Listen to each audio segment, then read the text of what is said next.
শাসক দলের বিন্দুমাত্র লজ্জাবোধ থাকলে, কর্তব্যবোধ থাকলে, বিবেকবোধ থাকলে এই ভূমিকা গ্রহণ করতে পারে। আন্দোলনের জন্য তারা কোত্থেকে কেমন করে ফান্ড জোগাড় করেছে তার কৈফিয়ত দিতে হবে রাজ্য সরকারকে। হাসবো না খাটবো জানি। চিকিৎসকদের পারিবারিক জীবনে, ব্যক্তিগত জীবনে দমন পীড়ন নামিয়ে আনছে একটাই লক্ষ্য, প্রতিবাদ আন্দোলন বন্ধ।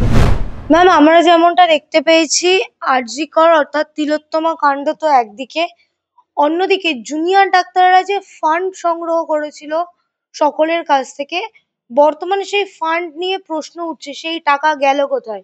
বিভিন্ন রাজনৈতিক দল, বিশেষ করে শাসক দল থেকে এই প্রশ্ন তোলা হচ্ছে। শাসক দলের বিন্দুমাত্র লজ্জাবোধ থাকলে, কর্তব্যবোধ থাকলে, বিবেকবোধ থাকলে এই ভূমিকা গ্রহণ করতে পারত না।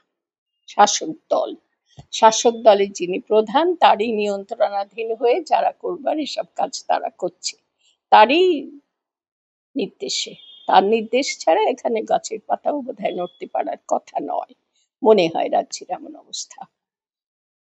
তো আমি বুঝতে পারছি না যে শাসক দল, জনগণের যার দ্বারা নির্বাচিত শাসক দল, জনগণের শাসক দল, সেই শাসক দল ডাক্তাররা প্রতিবাদ করেছে, চিকিৎসকের মৃত্যুর প্রতিবাদ, হত্যাকাণ্ডের প্রতিবাদ, সেই প্রতিবাদের জন্য তারা কোথা থেকে কেমন করে টাকা তুলেছেন, ফান্ড করেছেন, কৈফিয়ত নেওয়ার অধিকার রাজ্য সরকারের আছে, শাসক দলের আছে বলে আমি মনে করি না, কিছুতেই নয়। কারণ তার আগে শাসক দলকে তাহলে কৈফিয়ত দিতে হবে যে তারা সরকারি হাসপাতালে এমন কাণ্ড ঘটেছে চোখ বন্ধ করেছিলেন কেন।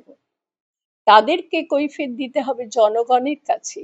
আর সেই জনগণের হয়ে এবং নিজেদের সব তাদের নিজস্ব পেশায় নিযুক্ত তরুণী অসহায়ভাবে হত্যাকাণ্ডের শিকার হয়েছে সরকারি চিকিৎসা প্রতিষ্ঠানে, সেই প্রশ্নের উত্তর দেওয়ার দায় এড়িয়ে আজকে চিকিৎসকরা, জুনিয়র চিকিৎসকরা যে তুমুল আন্দোলন করেছে জুনিয়র চিকিৎসকের হত্যাকাণ্ডের প্রতিবাদে সরকারি হাসপাতালে, সেই আন্দোলনের জন্য তারা কোত্থেকে কেমন করে ফান্ড জোগাড় করেছে তার কৈফিয়ত দিতে হবে রাজ্য সরকারকে।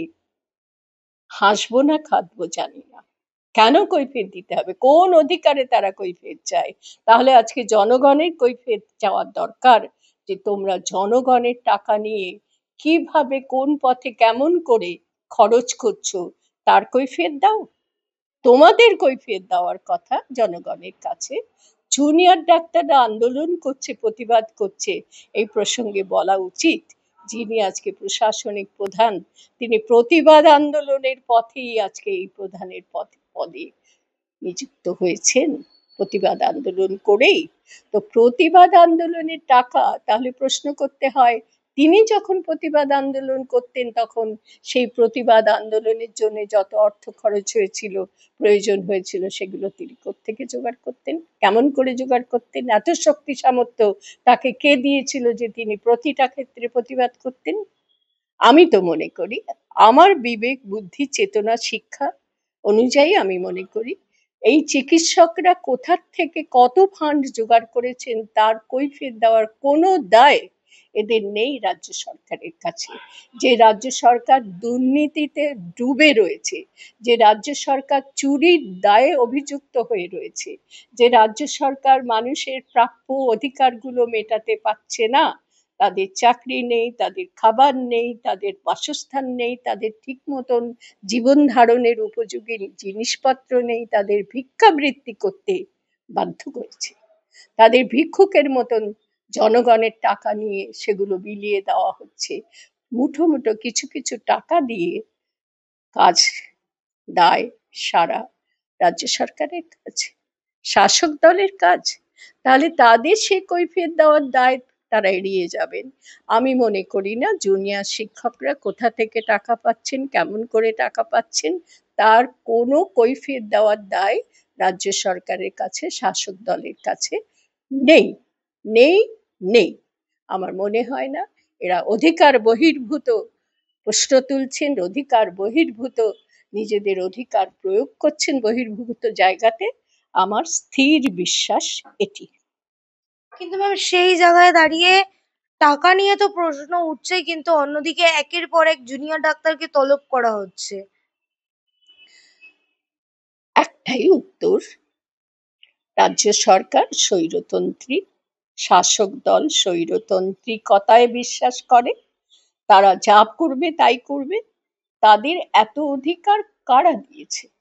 তাদের সমস্ত ক্ষমতা এক মুহূর্তে বিলীন হয়ে যাবে যদি জনগণ তাদের বিরুদ্ধে দাঁড়ায়। তাই তাদের দুমুঠো করে টাকা ছুড়ে দেওয়া হচ্ছে তাদের দিকে। জনগণ অসহায়, এখনো অধিকাংশ জনগণ আমাদের দেশের, তাদের অসহায় জীবন, সেই অসহায়তা দূর করার জন্যই তারা এখন এগুলো মেনে নিচ্ছেন। কিন্তু শাসক দল ভুলে যাচ্ছে যে তাদের অঙ্গুলি হেলনের উপরে নির্ভর করছে তাদের ক্ষমতা। ফলে তারা এখন কি করছে না, প্রতিবাদ আন্দোলনগুলো দমন করা দরকার। কিন্তু কিসের বিরুদ্ধে প্রতিবাদ, সে কথাটাকে একবারও মানুষ ভাববে না। দেশের মানুষ ভাববে না যে একটা একেবারে কোনো রকম অপরাধ না করে, বরং অপরাধের দিকে অঙ্গুলি নির্দেশ করেছিল, বরং সরকারি হাসপাতালকে অপরাধতন্ত্রের কারখানা বানানো হয়েছিল। সরকারি হাসপাতাল থেকে, আর.জি. কর নামক সরকারি হাসপাতাল থেকে যে ধরনের পরিকল্পনা করে পুরো মাত্রায় শাসন, গণতন্ত্র বিরোধী কাণ্ড কারখানা, স্বাস্থ্য ব্যবস্থা বিরোধী কাণ্ড কারখানা ওখানে রমরম করে চলছিল, তারই সাক্ষী হয়ে গিয়েছিল বলে এই চিকিৎসককে হত্যাকাণ্ডের শিকার হতে হলো। সে সম্পর্কে কোনো কৈফিয়ত নেই, কোনো কিছুই নেই। একটি মাত্র অপদার্থ লোককে দোষী বানিয়ে তার ফাঁসির নিদানও দিয়ে দিলেন। এই রকম অধিকার বহির্ভূত ক্ষমতা প্রয়োগ, আমার মনে হয় মানুষের উচিত এর বিরুদ্ধে সোচ্চার আরো বেশি করে হওয়া। চিকিৎসকদের হেনস্থা করছেন। প্রথমত তারা অর্থ কোথা থেকে সংগ্রহ করেছে, তাদের কোনো কৈফিয়ত দেওয়ার দায় নেই।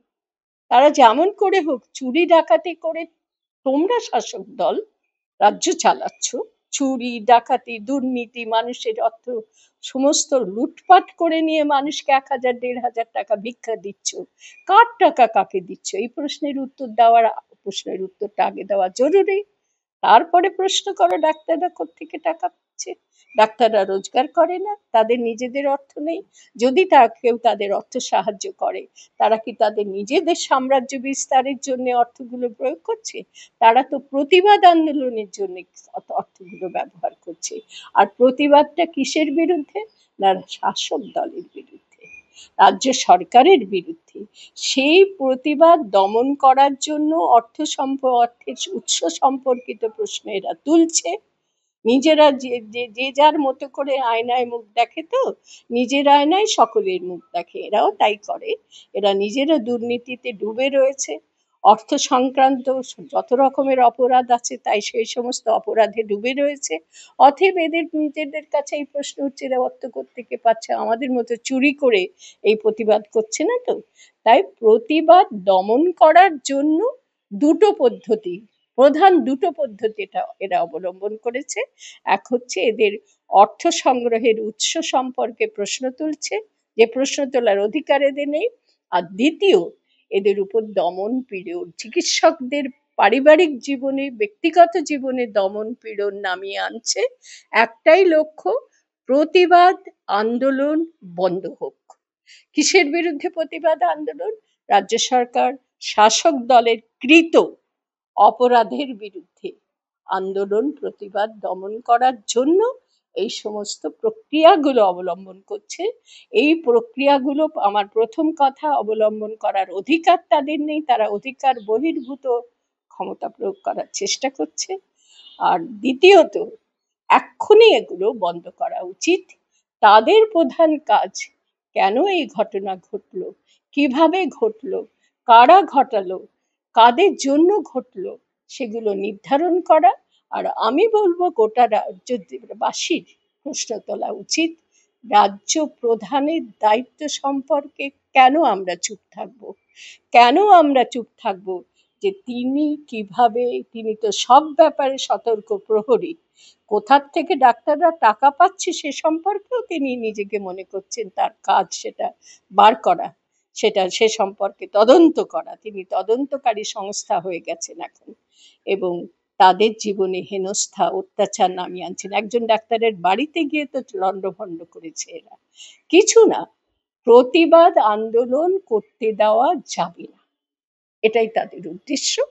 এই উদ্দেশ্য অত্যন্ত নিন্দিত, ধিক্কারযোগ্য উদ্দেশ্য। এই উদ্দেশ্যে কাজ করা রাজ্য সরকারের বন্ধ হোক, শাসক দলের বন্ধ হোক।